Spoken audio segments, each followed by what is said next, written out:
All right, the time is now 6 p.m. Our regular city council meeting for February 18th, 2025 is now in session.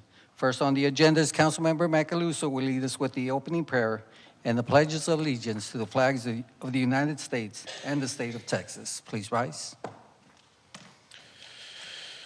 Lord, thank you for all of your blessings. We come to you asking for your comfort, wisdom, and guidance as we meet tonight. I ask that you work through us all to do what is best for the citizens of our great city and allow us to have a good, meaningful, and honest discussion with each other.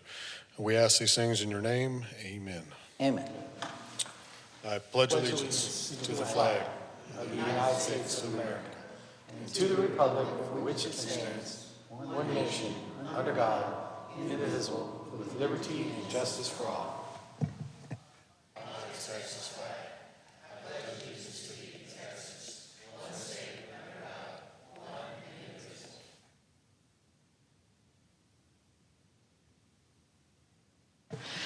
All right, we have a couple proclamations. First one is the National Engineering Week, February 26th to the 22nd.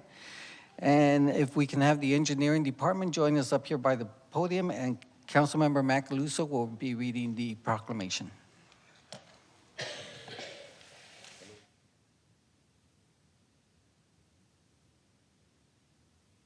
Okay, National Engineers Appreciation Week, February 16th to February 22nd, 2025.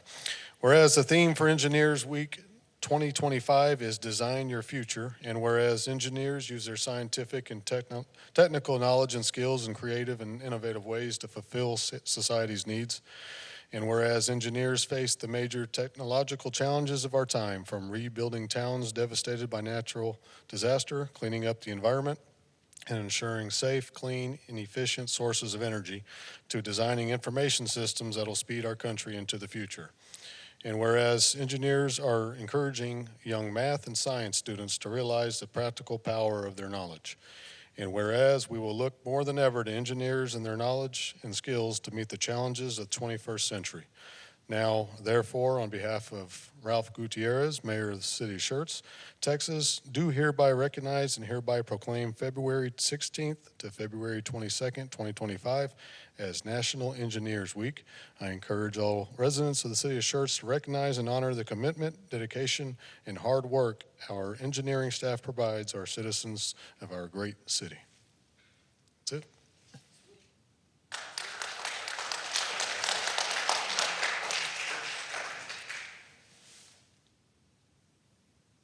Say something first.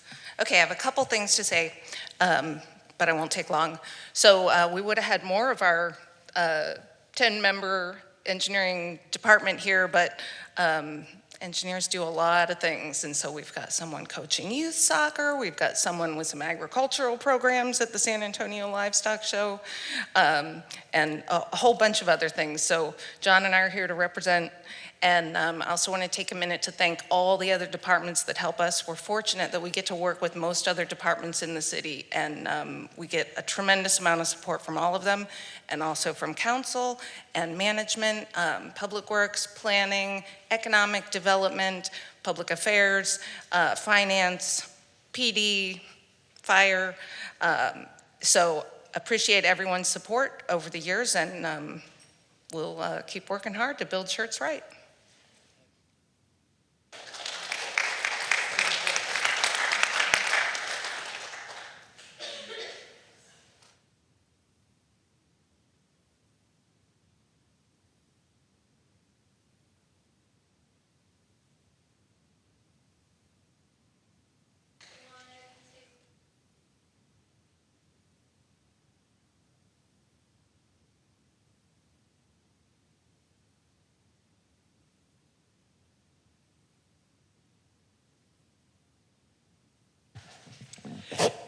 Next, proclamation is the Government Communications Day, February 21st, 2025, and that would be Public Affairs.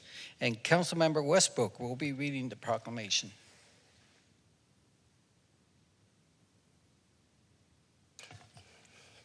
Good evening.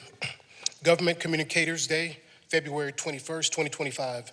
Whereas the role of government communications professions is to inform, educate, and engage their communities. And whereas robust communication in government creates trust and inspires residents to take action and be involved. And whereas government communications create relationships and calls to action, builds awareness and understanding through storytelling, engage and foster engagement on civic issues, and use all channels to include people in critical decisions. And whereas it is essential to have strong communications in government because it is a foundational element of living in a democracy where citizens have the freedom to make their voice heard. And whereas the City of Schertz is proud and has deep gratitude and recognition for government communicators' professionalism, dedication, hard work, commitment, enthusiasm, and sacrifice. Now, therefore, Ralph Gutierrez, Mayor of the City of Schertz, does hereby proclaim February 21st, 2025 as Government Communicators Day in Schertz, Texas, and encourages all residents to thank the members of the Public Affairs Department who have dedicated their careers to ensure the City of Schertz has effective, impactful, and successful communication strategies that resonate and are relevant. Congratulations.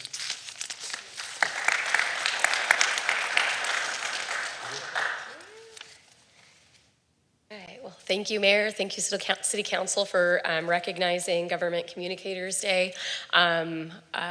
Got my team up here. Would like to thank them for all of the work that they do to keep the city informed on city services, city celebrations, emergencies like weather, things of that nature. I can say that we honestly all love what we do. It's a joy to serve the residents of Schertz, and we appreciate the recognition for the work that we do. So, thank you.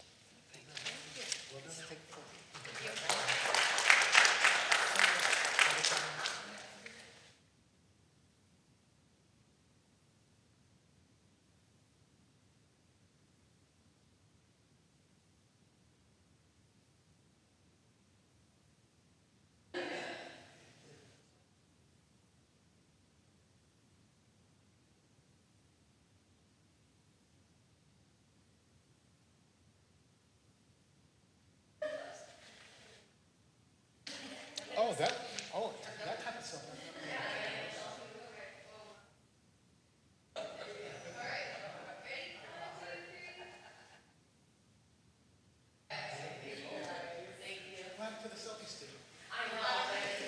I just want to add the communication is very important, getting the message out to our residents and our community.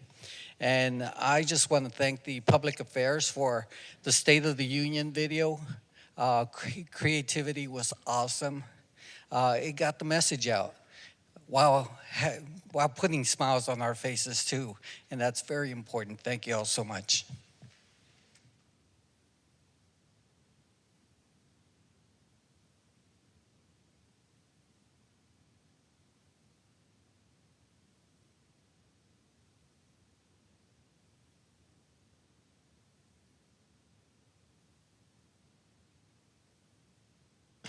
All right, we'll move on to city events and announcements of upcoming events.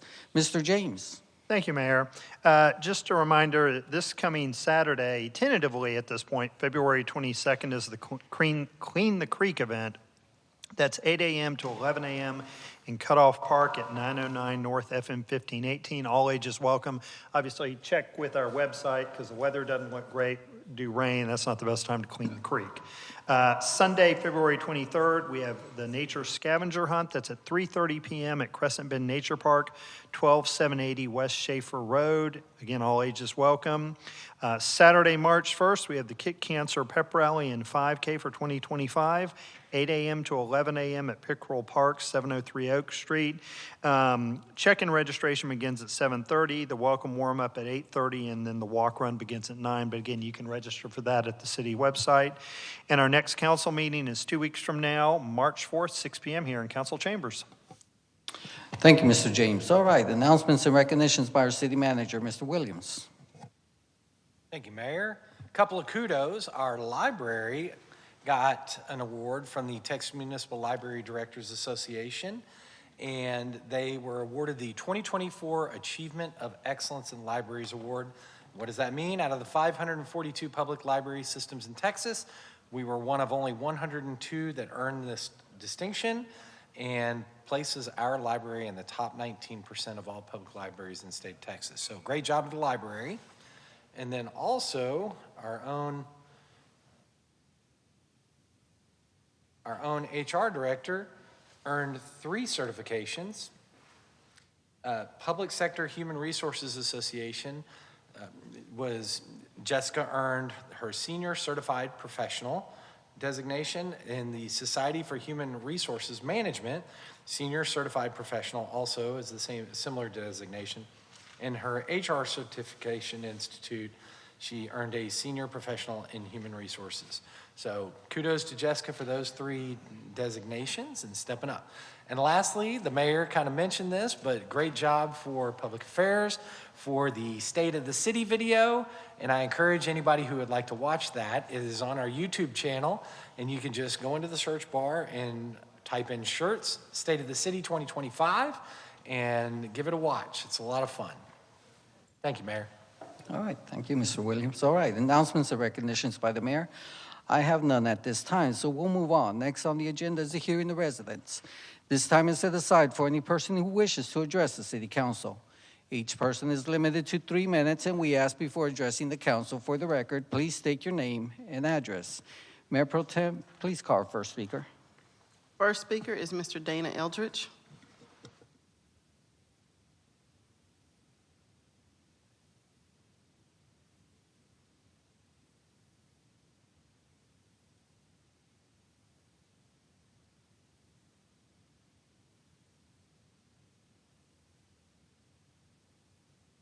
Bridge 2628 Gallant Fox Drive, Schertz, Texas, 78108.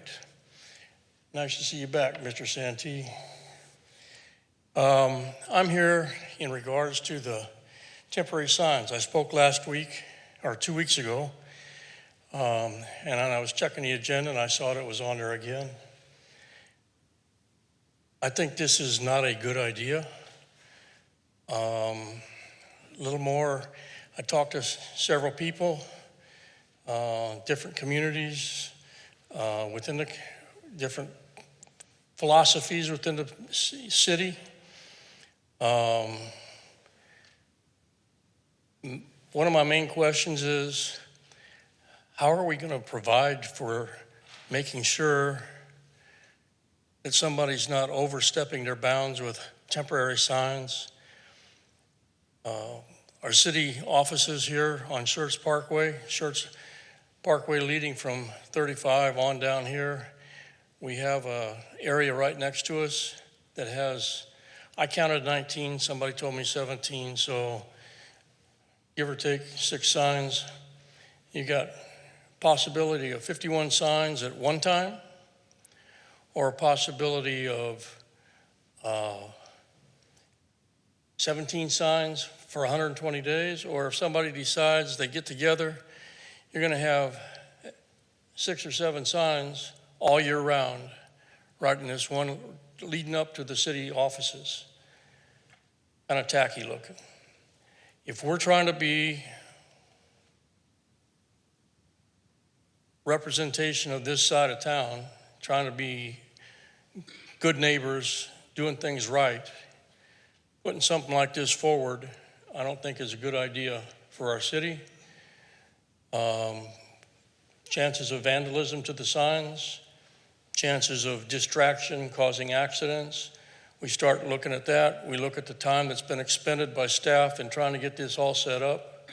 This is what, their 4th or 5th appearance before council in regards to this project. I think we've gone far enough. So I request from City Council that tonight this project gets voted down and we don't see it on the calendar anymore.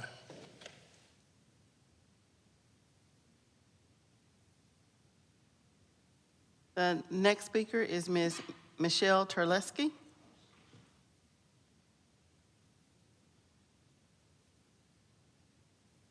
Michelle Terleski, 705 Maryland Drive. And it's a good thing I don't have a prepared speech. I'm just going to talk off the cuff. 19 years ago, you had this ordinance, and the reason why this ordinance came about was because of that strip mall over there.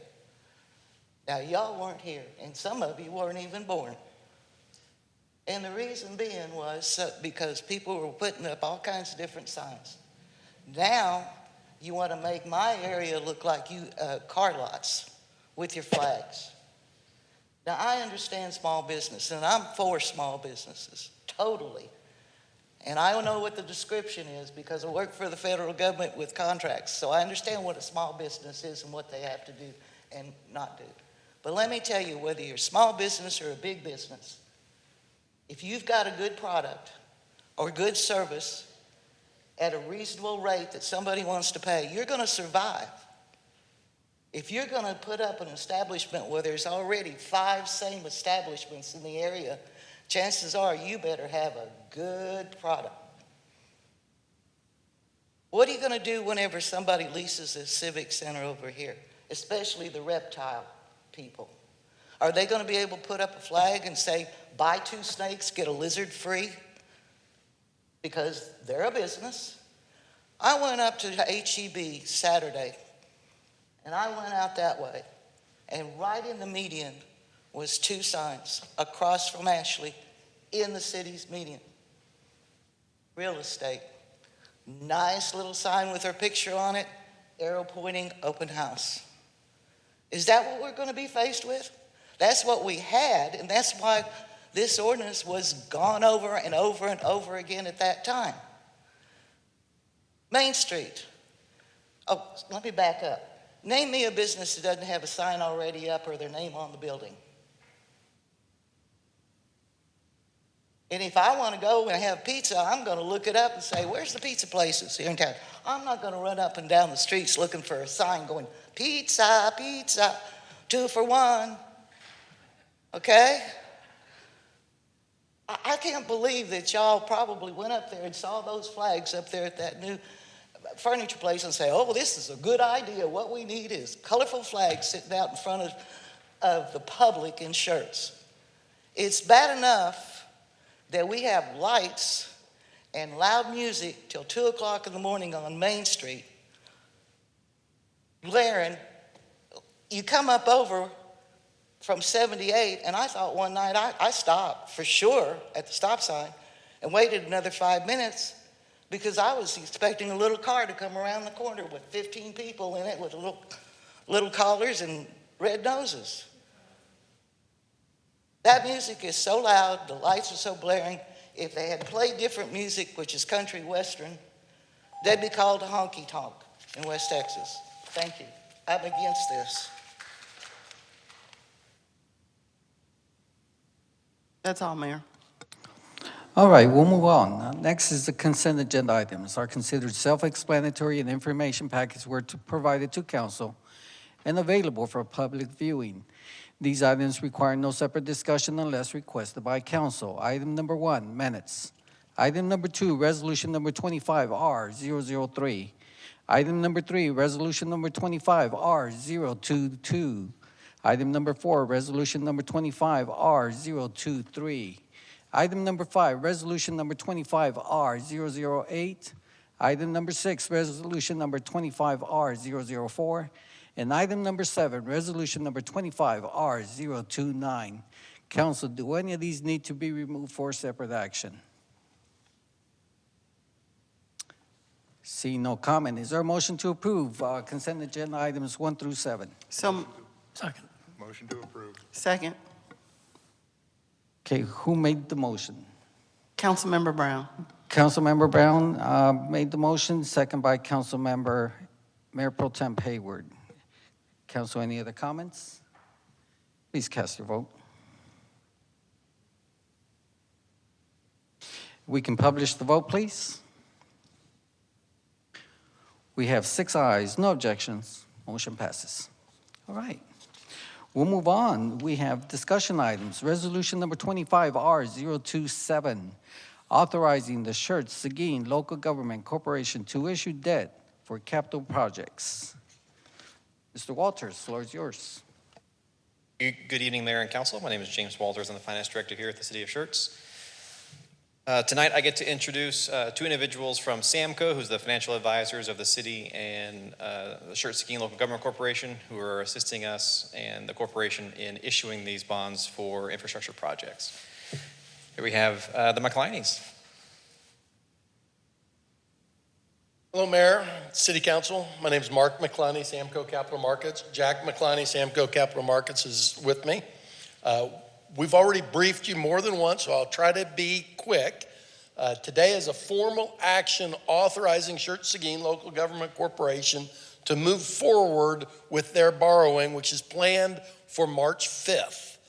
Seguin is taking action tonight also, and just as a reminder, Schertz Seguin Local Government Corporation cannot borrow without both councils approving. So we're moving forward. We were here 2 weeks ago. We kind of briefed you on this process. Tonight is authorizing the Schertz Seguin Local Government Corporation to proceed. And if everything goes as planned, which I'm sure it will, we will be working with the mayor and Mr. Williams on getting things signed on March 5th. So happy to address any questions or dive into the specifics of the actual resolution. All right, thank you. All right, council, floor is open for discussion.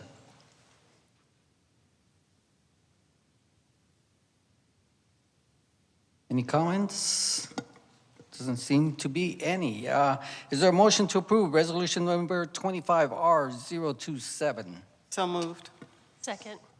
Have a motion made by Mayor Pro Tem Hayward and second by Councilmember Watson. Council, any other comments? Please cast your vote. We can publish the vote, please. We have 6 ayes, no objections. Thank Motion you all. passes. Thank you very much. All right, we have item number 9, resolution number 25R021, authorizing the approval of a development agreement with BFR LLC for the approximately 30-acre tract at FM 1518 and Woman Hollering Road. This item has been tabled and will appear on our next council meeting for action. So there's no action required at this time. Item number 10, resolution number 25R005, approving the utility service extension request for the Woman Hollering Townhomes. This item has also been tabled and will appear at our next meeting for March 4th. No action required at this time. So we'll move on to item number 11, ordinance number 25S004. Consider amendments to Part 3 of the Schertz Code of Ordinances, Unified Development Code, UDC, to Article 11, Section 21.11.6, prohibited signs, and Section 21.11.17, temporary signs. Ms. Delgado, floor is yours. Good evening, Mayor, Council. This is for Ordinance 25S004, temporary signs. Emily Delgado, Planning Manager. For those keeping track, this is take 5 for temporary signs. So fingers crossed tonight. As some background, so November 12th, November 19th, staff came and gave workshop presentations. We did the public hearing notice on December 18th and actually held that public hearing on January 7th for this ordinance. At the January 7th City Council meeting, it was made clear that there was a desire amongst council to allow feather flags in some capacity. And then on February 4th, we gave another presentation with a new proposal that would allow feather flags and had a new concept of that reoccurring event permit. But ultimately, City Council did motion to table that item to tonight to provide more options, so that is what we are here to do. So just to refocus us, right, we're talking about these 2 types of temporary signs specifically. So there's the feather flags and then our inflatable balloon guy. Some examples of signage that I've shown before, but just want to kind of keep this in mind that this is kind of the image that we're looking at. So going through the options, I want to run through the options that we've presented previously, and then there's a new option for tonight's meeting as well. So the first one is the amendment that was proposed on the November 19th workshop. It increased the overall height and area, the height up to 6 feet, and the maximum area being 36, and then the creation of a special event promotion temporary sign. The thought process on this one was to allow for an additional increased signage, but specifically for special events or promotions, not just for any time. So any business can apply for special event promotion temporary signage in addition to the temporary signs described above with the following requirements. There's no maximum area, maximum height, or limitation on the number of special event promotion temporary signs that can be permitted. and special event promotion temporary signs are permitted for a maximum of 30 consecutive days per calendar year with the issuance of a temporary sign permit. So that was that November 19th proposal. Those are the red lines, and then the clean version for, conversation's sake. So then at the January 7th City Council meeting, we came back with a proposal that feather flags and balloon signs would be outright prohibited regardless of size. So this was a change based off of comments that we received at the workshop that maybe inflatable and blue signs really weren't desired. It still had that proposed increase in area to 36 square feet and increase in height to 6 feet, but there were no other changes. At the February 4th proposal, the balloon signs would still be prohibited, but feather flags would be allowed. So that's that P up at the top. Balloon signs, including inflatable signs, are prohibited regardless of size. Feather flags are the only type of wind-driven signs allowed. In this proposal, we were trying to create kind of a compromise. So there would be a maximum area of 24 square feet for all other temporary signs except feather flags that are limited to 16 square feet. The maximum height was actually proposed to be standardized to 4 feet, except feather flags that could be 8 feet in height. Other changes in the February 4th proposal was to change the maximum days per calendar year from 180, reduce that to 120. In addition, that temporary sign permits would be issued for 30-day increments. That was a new proposal. And then we decreased the number of days, but we proposed to increase the number of temporary signs. So that's that no more than 3 types of temporary signs shall be permitted per business at any given time. And then the February 4th proposal had that new idea of that recurring event permit. A recurring event permit is for temporary signs that would be issued in 2-day increments for up to 15 times per year. The applicant requesting a recurring event permit must identify which 15 2-day increments they intend to have the temporary signs when applying for the initial permit. And those selected dates can be modified as dates change with the prior approval. The thought process on that reoccurring event was think your fish fries, those events that happen throughout the year, they'd be able to get an additional temporary sign. So then tonight's proposal is kind of a mashup of a lot of those. So outright prohibit the balloon signs, including inflatable signs, increase the maximum area to 36 square feet, increase the maximum height to 6 feet, and then keeping with those time limitations of 120 days per calendar year, and that temporary signs would be issued for 30-day increments. So that's all fairly similar to previous proposals. And then there's 3 options that could be created for the feather flags piece. So option number 1, feather flags are considered temporary signs and are required to follow all temporary sign regulations as defined in UDC Article 11, subsections A through F. So if option 1 was selected, feather flags wouldn't have their own specific requirements. They would just be bound to what you see here, A through F.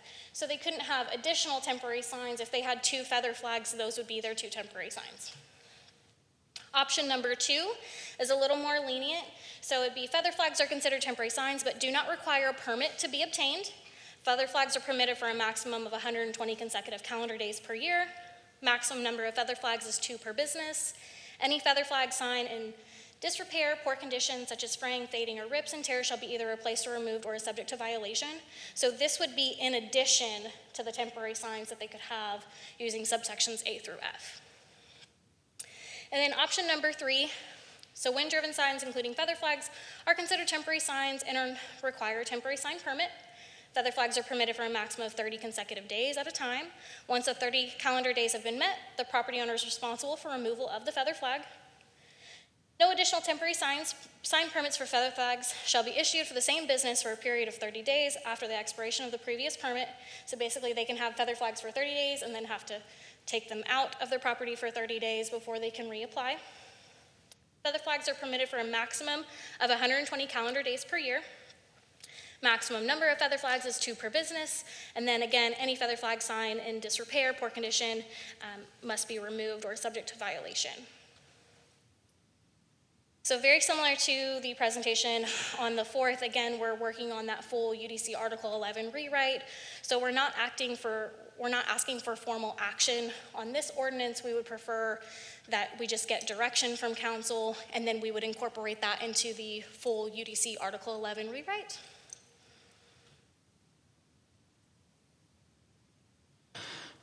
Thank you, Mr. Delgado.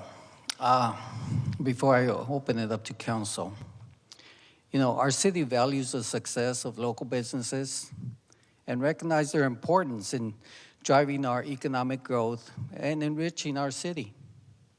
Clear and visible signage is a vital tool for businesses to attract customers and thrive.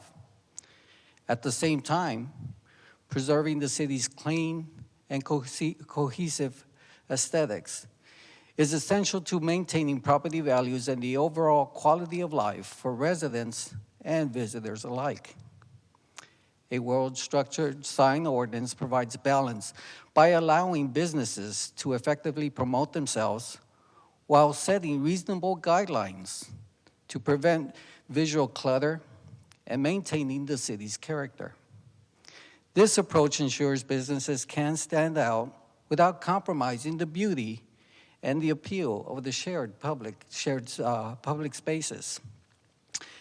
By working together to establish a thoughtful ordinance, we can create the environment where businesses flourish and our city retains its unique charm. And that is a challenge this council has, to find that perfect balance.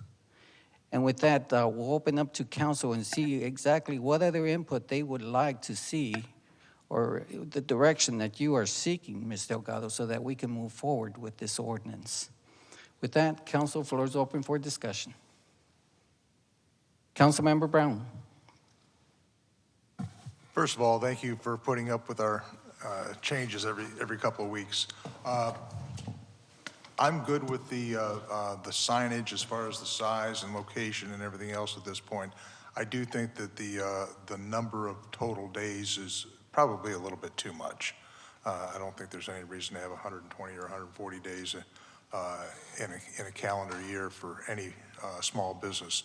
But I am very, adamant that a small business needs, especially like on a grand opening or the occasional major change that they may have going on, they need a little extra attention. And, to do that and keep it in line with everything else that you guys have done, I think is fair. Okay. Before I recognize Councilmember Macaluso, if not 120 days, what would your suggestion be? Probably somewhere in the neighborhood of a grand opening. You don't need any more than 2 weeks, 14 days, somewhere in there, at a single time on a maximum of 30 days a year. Okay. And that's probably at the far end of things, but still, again, a small business, and I'm talking about micro businesses, small businesses. I'm not talking about Lowe's and H-E-B or, Bob Mills either, so. Okay. Thank you. All right. Councilmember Macaluso. Unfortunately, I think it's dragged out so much because we do have, a difference of opinions up here. And so when you don't have a consensus, it makes your guys' job a little bit more difficult. I've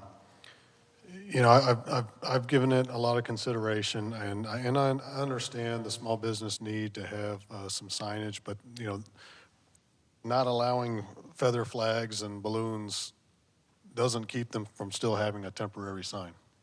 And so I sent Ms. Delgado some pictures of from one of our neighboring cities, and obviously I know that some are going to be nicer than others, but do we want that off of Schertz Parkway? Do we want to see flags like that when we're driving down 3009? I know I don't, and I don't think the majority of the citizens do. And we're essentially going to have to go off of good faith that the businesses will remove them when they're asked to. Are we going to send the city staff out to go police them all? Probably not. I'm sure they have a lot of other things to do. So I myself would just prefer to keep it to where we don't have the feather flags, we don't have the balloons. Good with the other changes that they made on the temporary signs and the sizes, but I myself just prefer to stay away from those. Councilmember Watson. I am satisfied with option one, with it still being 10 to 14, days for the businesses to have up. When you say option one, do you mean the very first, Yes. the November 19th one? Or the new one for tonight? Okay. So that the feather flags would just be considered temporary signs and would meet these requirements here? Mayor Pro Temp Hayward? I would concur with Councilmember Macaluso. I'm not going to go on to my speech about it again, so I just concur with him. It's not against small businesses at all. It is the look that I am going for the city of Schertz. Councilmember Guerrero?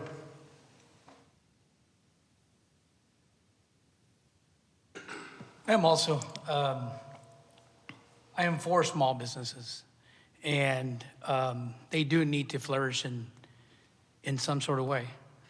One of the things that I've noticed nowadays is that the majority of our people now have a phone, and they're online enormously, and you can look anything up online and find whatever you want. I was driving by Nacogdoches not too long ago, driving by a couple other streets in San Antonio, and it looks very tacky to have signs. To find a happy medium, because I know we have differences of opinion, if there is a small business that's opening, and I agree with Councilman Tim Brown, 14 days would be a max to have something for a small business.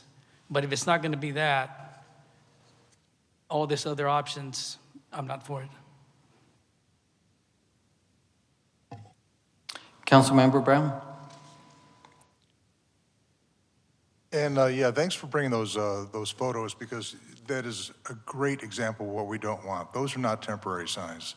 Those are long-term out there. They're weathered, they're ugly, and there's a lot more than 2 or 3 on most of those properties. So yeah, it's a great bad example, and thanks for bringing them in. And that is definitely not what we want. We want temporary, 2 weeks, and they're gone. Okay, and again, it needs to be made in good repair, and it's for a special event for those small businesses that don't have large budgets and can't reach out to everybody electronically. And a lot of times you just you're a little bit out of the way because that's all you can afford, a little bit off the main drag because that's all you can afford to start with, and you just need something to get that initial attention. Certainly don't need it as a full-time signage, and it is temporary, and it is a distraction in its own right. It's, hey, what's going on over there? And again, it's a small business requirement, not a temporary, or I'm sorry, not a full-time permanent signage. Councilmember Brown, if I can just ask a clarification. So would you envision like this UDC section here and then the 120 days would be reduced down to 14 for all types of temporary signs, or is that just specifically for the feather flags? Well, I mean, the whole idea about a temporary sign is, now, if this is a new business is coming in and they can't get their permanent $50,000 sign up, in 2 weeks, maybe we have an extension on that. But I'm talking about those event type feather flags, whatever, small single event type of things. If it's if it's a permanent sign going in, that's another story, and that certainly doesn't fall into the temporary sign requirements. Thank you. Council, any other comments?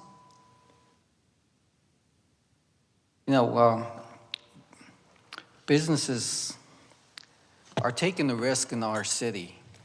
They're investing in our city, and they want to make sure their business thrives. And when they open their doors, they need to get the public's attention. I agree, 120 days is It's almost permanent, and that's what happens in 120 days is when these feather flags keep flying through the wind, they become tattered. They become weathered, and they fade. So 120 days is extremely, quite a bit of time. But as Councilmember Brown noted, I think they are needed for a small amount of time. And I'm willing to agree with Councilmember Brown that maybe 2 weeks, 3 weeks max, but not 120 days. But with that, any other comments? Councilmember Westbrook. Yes, Mayor. I believe, after looking at this, and I think I'm going to fall on the side of being in opposition to the balloon signs and the inflatable signs. That's what I'm opposed to. I do believe some small businesses do need some help. I don't know what the correct time period is. Definitely less than 120, closer to 14 days, but balloon signs and inflatables are inconsistent with sort of maintaining that sort of, without finding a better word, the upper middle class or affluent appeal that this community has right now. So I don't think it's a good look for the city of Schertz. I just want to add one more comment. Even here at the Civic Center, we had an event not too long ago. No one knew what it was until he saw that feathered flag, what was in there. So it is important. The Civic Center's rented out just about every weekend, and half the people call me, and what's going on in there? Well, only the signs will tell them exactly what's going on. So that's why I think they're important to have. All right, Mayor Pro Tem Hayward.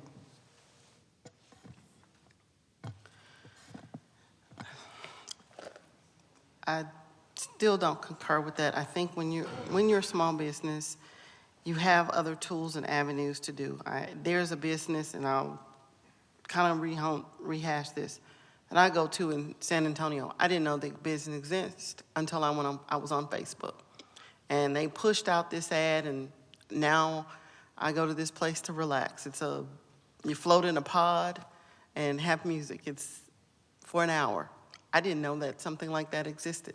I happen to be on Facebook, and I'm not on a lot, and that business popped up. I've been there twice already, considering a membership. So I think there's other ways when people do businesses, and when you're doing a business, to open up a business, you should also include a marketing budget. If you're not putting in marketing dollars to open up your business as a business owner, what is your business plan? And then I think back to all of the other businesses that have been in Schertz who did not have this, and they're still successful in business because they have a good product, they have good customer service, and people are there by word of mouth. So I do believe that there are other avenues that people can do, and I am for small business. I owned a small business. I worked for a small business years ago. So I get a lot of those things, but I think when I look at the city of Schertz being the future, the corridor to the future, and touting a premier city, I think we can not have that as these temporary flags. I think there's other ways to do it. I've also made a suggestion to Steve about something, and I'm waiting to get that answer back, the magazine thing, to help our business, because I attended a webinar, branding webinar, and they talked about how cities can help businesses, and the feather flags was not one of those ideas in there. So again, I just don't think it's a good look for the city of Schertz. Councilmember Brown. I have got nothing against a good marketing plan. I think it's absolutely essential. But when you have a new small business that just opened up, and even if they're very good at their social media marketing, 2,000 cars drive by their property during the day, and not 2,000 people have been on Facebook going, oh, look what's new this week. All right. And again, I'm not saying long-term. 2 weeks, it's a grand opening. Get a little attention on it, and if they are good and they have a good product, they have good service, they'll stay in business. but somebody's got to know that they're there. And this is one of those things that the small business feels like, that's part of their marketing plan, and if you start restricting it, you get that, we're better than everybody attitude, and it just, you also start to get the small businesses that don't like being around here. And we want to continue having small businesses because they're still the lifeblood of the retail efforts. I think we have a consensus. I think that the feathered flags is something that the council is proposing. The time limitation, I think, is something that we need to just dwindle down to 2 weeks. But I think a consensus was that we are going with feathered flags, none of these balloon ones. So we feel that maybe the last council meeting's proposal is maybe the closest to what council is looking for, but with changing the time limitations, that feather flags are only permitted for 14 days per calendar year. So temporary signs, the other types of temporary signs you could have would follow the limitations in E, but then we could add a section that feather flags are only permitted for 14 days per calendar year. But it would allow that greater height for the feather flags, the greater area, or the smaller area for feather flags based off of the research that we did on feather flags that you can actually purchase. Yeah, I think that's the direction we want to go in. Unless you have any other questions, we'll come back on April. Is that what you're looking at? So with this getting pushed back to tonight's meeting, we're still working on that full Article 11, but it should be to City Council in the next couple of months. Okay, all right. With that, any other comments?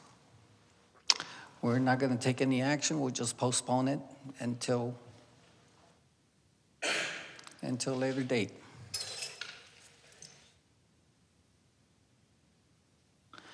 All right, we'll move on to workshop on the Schertz PD T Code 2024 Racial Profiling Report. Chief, floor is yours. Good evening, Mayor, Council, Mr. Williams, and Mr. Santee. I'm your Chief of Police, Jim Lowry. Tonight I'm going to present our findings of the Racial Profiling Report for 2024. It's going to look similar to last year, as give you some basic general information. I think it's important to cover some of these aspects of racial profiling. So an overview, again, we're going to define racial profiling, the national dialogue, state of Texas legislation, policy and training, data collection and reporting. There's two things I want to bring out here, racial profiling and criminal profiling. Racial profiling is definitely illegal. That is where you're actually using somebody's race, religion, national origin to use for a traffic stop. That is illegal. Criminal profiling is legal. So an example of that would be if I'm looking for a white male driving a red car who's committed a bank robbery, I stop a white male, that's criminal profiling. If I stop a black male, that is racial profiling. There is this distinct difference I want to make sure everybody understands. Racial profiling is illegal, criminal profiling is legal. Again, it started back in the national dialogue in the 90s. It was elevated to the racial profiling issue. The DOJ, the Department of Justice, Civil Rights Division, began to investigate allegations of racial profiling in police departments, and many of these agencies fell under the decree. And I think if you look at the founding issues of this, is because it's the lack of trust in accountability and making these stops that was based off of race. DOJ COPS Office, which is the Community-Oriented Policing Services office, developed a resource guide for police departments on assessing racial profiling data and offered comprehensive strategies to reduce racial profiling. Diverse recruitment and selection, training and education for the police and community, minority community engagement initiatives, accountability and supervision, collecting and analyzing traffic stop data, using technology to reduce racial profiling and increase officer safety. Texas legislation, 2001, Senate Bill 1074 required Texas police departments to collect this racial profiling data and analyze it. And this is the key thing about racial profiling for reports for the state of Texas. It has to do with motor vehicle related contact data. That is self-initiated data. So if an officer is dispatched to an accident, officers dispatched to a suspicious person, and they make that contact because it's a dispatch call, that doesn't fall under the racial profiling data because it wasn't self-initiated. So self-initiated is when the officer initiates that traffic stop themselves, they roll up on the accident. We collect that data and we report it because it was initiated by the officer. 2009, House Bill 3389 modified the law, amending the definitions within the law. 2017, House Bill 3051 changed racial designation. And Senate Bill 1849, the Sandra Bland law, expanded data collection requirements. So the Schertz Police Department, where do we fall in all of that? I'm very happy to report that I think we do an excellent job. As a police department, we're committed to constitutional policing and protecting the civil rights of all people.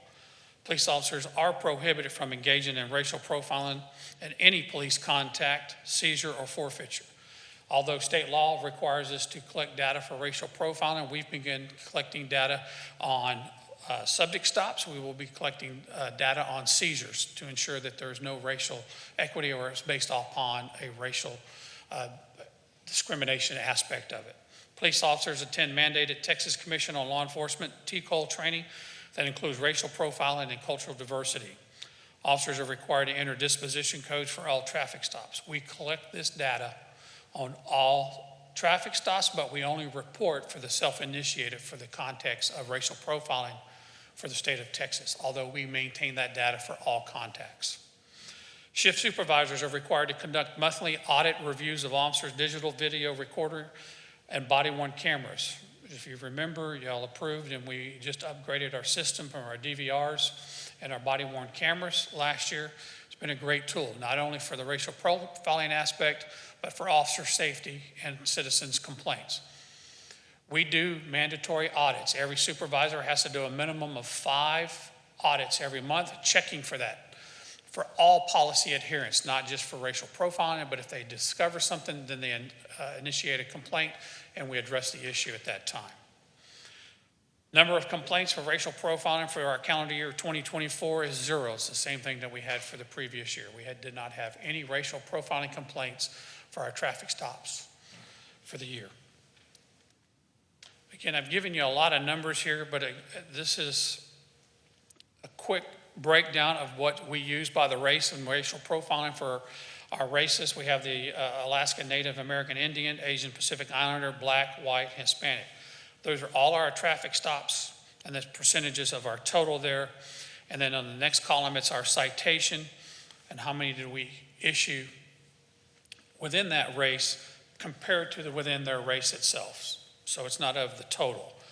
Also, in the comments in the beginning, police officers made 4,775 traffic stops last year. If you saw the previous year, if you remember, our total was 3,863. That's a 23% increase. I think that's a great improvement. That's where we want to be going. With an emphasis on, and I mentioned it last year, we're not looking for quantity. We're looking for quality traffic stops. An example of that would be if I'm having a crime and an issue for traffic stops for accidents in a neighborhood, I shouldn't be in a neighborhood that has no crime, no complaints for quality of life issues making registration traffic stops. That's not the issue. If I'm having somebody run stop signs and having accidents, that's where we need our officers. That's where we need our enforcement. I think another key issue here that I want to highlight is 98.07% of the traffic stops, officers did not know the race of the driver prior to the stop. You'll find that that number is consistent in the state of Texas, and it usually goes from 95 to 98%. Last year, we had a 98.07% also. And what we're saying by that is when the officer sees a violation, they've determined they're going to make a traffic stop, 98% of the time, they did not know who was driving that vehicle until they initiated the traffic stop. Another aspect of the racial profiling report is we use, not just for the use of force where we make a high-risk traffic stop, but when we use physical force resulting in bodily injury to the suspect or the officer, which I think is a great example of our training and our de-escalation here. 4,775 traffic stop, there was only one in which there was an injury. And that involved where there was a Hispanic person that was stopped. And in that instant, it was actually the officer who was injured. And then we had 2 additional where use of force was used, but nobody was injured. And that involved 2 black motorists and 2 additional Hispanic motorists. That's what this graph here is depicting. I spoke last year briefly about our hit ratio, where we talk about it's not necessarily the number of traffic stops you make, it's also when you make a traffic stop and you find contraband in there. So this graph here is depicting how many traffic stops we made, where searches were made, and then during that search, if you found contraband. On a national average, the national average is somewhere around 20%. That's what officers are finding on a national average for hit. I think this demonstrates that our officers are not overusing the search and saying they have PC. So when they actually search a car and they say they think they smell marijuana, there's a reason to search that for safety. They're showing a hit ratio here, basically, and you have the anomaly numbers of 1 for 1, but anywhere from 56% to 73% of the time, they're finding contraband and they're getting a hit in there. Our next slide then is this is the golden rule, this is the gold standard for actually looking for racial profiling. And again, numbers won't necessarily tell you that racial profiling is occurring. You still need to do all these other items by redoing your audits, ensuring your policy, and holding people accountable. So the question comes down to, now that I found contraband, do I make a decision to arrest or not arrest? Now you know the race of the person, and the question is, are you making a consistent approach to that and making it an arrest? And what this graph here shows, our hit ratio with enforcement shows that blacks, we had a 25% of the time we enforced, 20% with whites, and 20% Hispanic. I think when you're within 5 to 8%, those are close. The disparity really comes in when you would have somebody with an 80% hit ratio and everybody else is between 20 and 25. We don't have that here in this. I think we're doing great on that. The other thing you may want to be asking is, when we do find contraband, what's being found on our streets in the city of Schertz? Alcohol was found 18 times, drugs was found 94 times, 36 is other. So other can be something like where 2 o'clock in the morning we found somebody, they had bolt cutters. We may have arrested them for burglary. That was a tool that they were using for that offense, so we also seized that. Stolen property 5 times, weapons 1 time. So as the chief of police, I look at this and I look 94 times for drugs, and we only made 30 arrests. What's going on? Well, a lot of that's going to be primarily in our drugs, is what we're finding is marijuana. Low offense, we do seize it, but we don't always file charges. I think that's also great discretion on the officer's part. But if we're finding cocaine, meth, felony grade offenses, those people are being arrested. I think they're showing great discretion out there. Role of traffic enforcement is our crime reduction and traffic safety. Again, effective traffic enforcement, we talk about relational policing in our neighborhoods, real-time and actionable intelligence, which goes into the last bullet point there, is our data-driven approaches to crime and traffic safety. It's known as DDAX. What we talk about there is actually taking a map with our crime and taking a map with our accidents, and we overlay it. It's in a program that's out. It's been out for several years by our National Highway Traffic Safety Administration. And you use your limited resources and you apply that and you make your traffic stops that overlay with our crime area. And it has a significant impact on our crime, traffic accidents, and quality of life issues in our city. We will be hosting our first class in this March and bringing this, and we're instilling this into our philosophy and how we're moving forward with our traffic stops and addressing crime, traffic accidents, and quality of life issues. Next would be comments or questions. Thank you, Chief. Interesting on those numbers.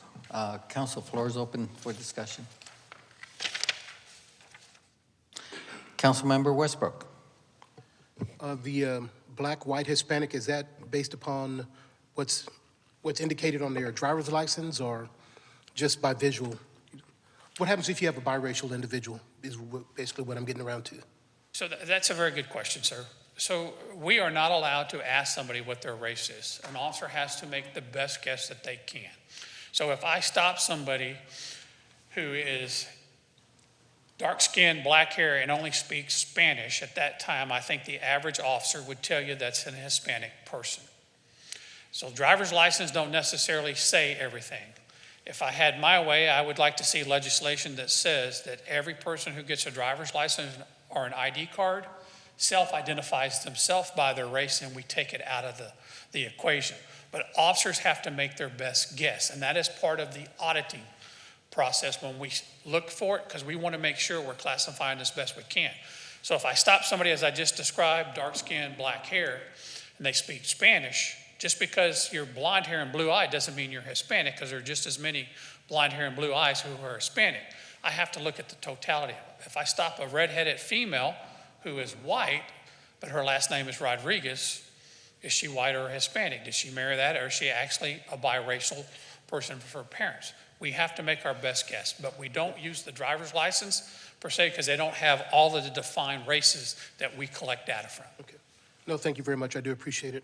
One other question. How much training do y'all receive, or does the average law enforcement officer receive when it comes to this type of issue, racial profiling? I mean, you got continuing education hours for sure, so we talking they go to a 2-hour session per year? Oh, no, sir. It's a minimum of 16 hours and up to 40 hours, depending on when you're, where you are at in your career. Thank you very much. I appreciate it, sir. Council, any other comments? Mayor Pro Tem Hayward? Thank you for the data. I truly appreciate it, and it just keeps Schertz going in the right direction. So thank you. Appreciate it. Thank you. Councilmember Guerrero? Chief, when you get a new officer into the department, are they all getting the same information as they're coming in across the board? If you can get a new officer, they get the same training or the same briefing as the previous new officer? Yes, sir. So you get what's required by the state law to get your peace officer's license, and then what we do is put you through our indoctrination of becoming a Schertz police officer, and we put you through our expectations and our policy. Gotcha. The reason I say that is because I see a consistency with, you almost had 5,000, your officers pulled over 5,000 personnel, and you had 0 complaints on racial profiling. So I'm thinking you guys are consistent across the board on your briefings, your training, your structure. Yes, sir. So when you get into the academy, you get into what we call the 7-step violator contact, and then we have our standards also on how you're supposed to handle a traffic stop that's ingrained even further. But yes, sir, I think we do a great job in training our people as we get them from the academy, and then we indoctrinate them to our policies and procedures here at Schertz. Thank you, Chief. Thank you. I just want to add, Chief, I appreciate the that you empower your officers to determine whether or not they issue a citation. That's commendable. It is at their discretion based on their situation, and not every situation is the same. But no, thank you for that. And I appreciate that. And if I may, sir, I think it's important to remember quotas are against the law. We don't set quotas. It's dependent. Our ultimate goal is to change the driver's behavior. Can we do that with a warning, or is it necessary to give the citation? Council, any other comments? Thank you, Chief. Appreciate it. Good evening, and thank you very much. All right, requests and announcements. Council, any possible updates or information requested from staff? See none. All right, Council, any possible items you'd like to place on the future agenda? All right, we'll move on to announcements by council members. Mayor Pro Tem Hayward.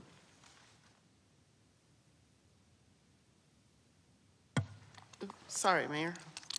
Stuff together. I did the TML webinar on branding and entrepreneurial city, the Trail Riders Lunch, the Valentine's Staff Breakfast, NEP Luncheon, and the Chamber Luncheon today, and everyone should go watch that video. It is a good way to talk about what Schertz is doing and how we are moving forward in the state of the cities, and it's also it's good humor, and I think it was done very well, so appreciate the staff for doing that. Councilmember Watson. Nothing at this time. Councilmember Macaluso. Yes, I did attend the chamber luncheon. I unfortunately couldn't make it to the very end to see the video, but I'm going to definitely check it out. I've heard it's very entertaining, so that's it. Okay. Councilmember Guerrero.